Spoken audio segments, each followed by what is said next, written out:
Can someone explain to me why women fall in love with jerks? Seriously, if you take most of the romantic leads in movies, TV shows, or K-dramas, they're all jerks. You know, bad boys, playboys, jerks.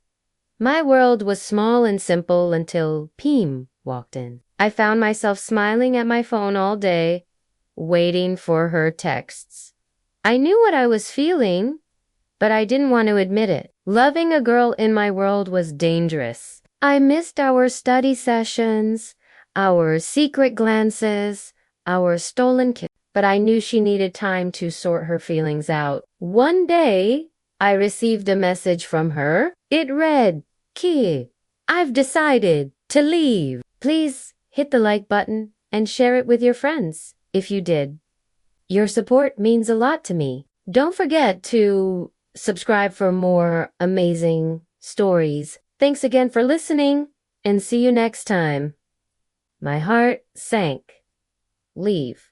Where are you going?" I typed back, my fingers trembling. "I don't know yet," she replied, "but I need to figure things out for me and for us." I felt tears pricking my eyes, blurring the screen. I tried to reply, but no words came out. I spent days waiting by my phone, hoping for her to come back, but she didn't. One day, I went to her apartment, but her parents said she'd moved out. They had no idea where she was, but they did tell me she'd been crying a lot. I could hear the worry in their voices, the genuine concern for their daughter's well-being. And in that moment, I realized Peem wasn't just running away from her problems. She was running away from hurting her parents too. One evening, after our literature class, she grabbed my hand and dragged me to the rooftop of the old building. She looked different, her hair longer, her eyes duller. She became an editor for a publishing house, and I worked as a librarian surrounded by books I loved. Every morning, she would kiss my forehead before leaving for work, whispering, "You're my favorite story." Our love wasn't loud, wasn't perfect, but it was real. And that was enough.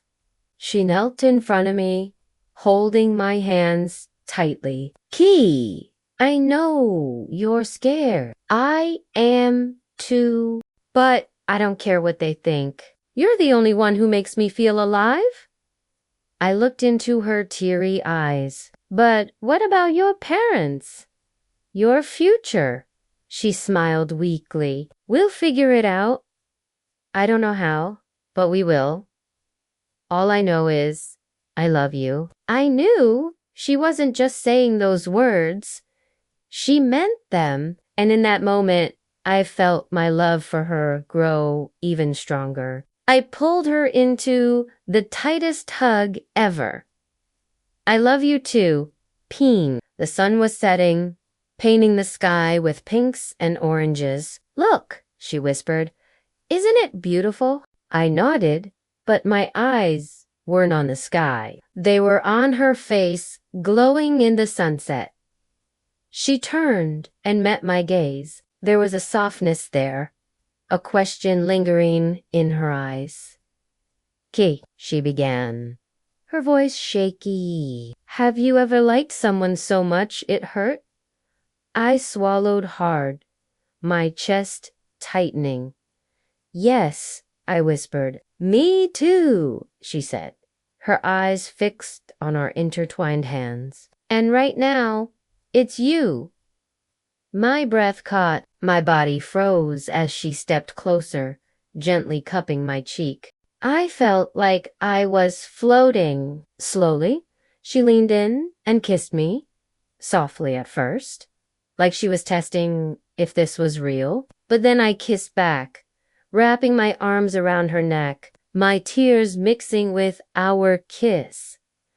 That night, everything changed. We started meeting in secret, holding hands only when no one was watching. She would write me little notes with quotes from our favorite novels, slipping them into my books. I brought her homemade snacks during study breaks. My mom made an extra portion every day. so it wasn't a big deal.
She sat 2 rows ahead of me, her short brown hair tucked behind her ears, glasses slipping down her nose as she focused on the professor's words. I couldn't stop staring at her.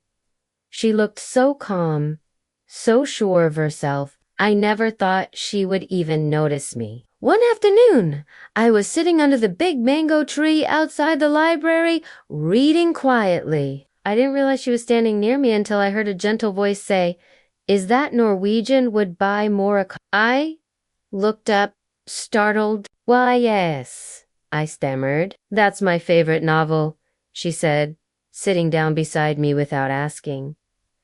My heart raced. I could feel my cheeks burning. I wanted to run away, but my feet seemed glued to the ground. Then she turned to me, her eyes sparkling behind her glasses. "Do you mind if I ask you a question?" she asked. I shook my head, still stunned by her sudden appearance. "What's your name?" she asked. "Kee?" I replied. "Peem," she said with a smile. "It's nice to meet you, Kee." Our fingers brushed as we both reached for the book at the same time. An electric jolt shot through me, making me pull away quickly. I wasn't sure if she felt it too. I should get back to studying," I said, trying to break the contact. "Okay," she said, her tone understanding. "It was nice talking to you, Kee." As I watched her walk away, I couldn't help but smile. I couldn't remember the last time I'd had such a nice conversation with someone. Yet the female lead falls head over heels for him, ignores his douchey behavior, forgives him easily, even puts up with his cheating ways. It just doesn't make any sense. Like, does this person really think he's the only man on the planet? Does he not realize there are plenty of other fish in the sea? Or maybe she just has a thing for selfish men. We can't deny that there's a certain appeal to these bad boys.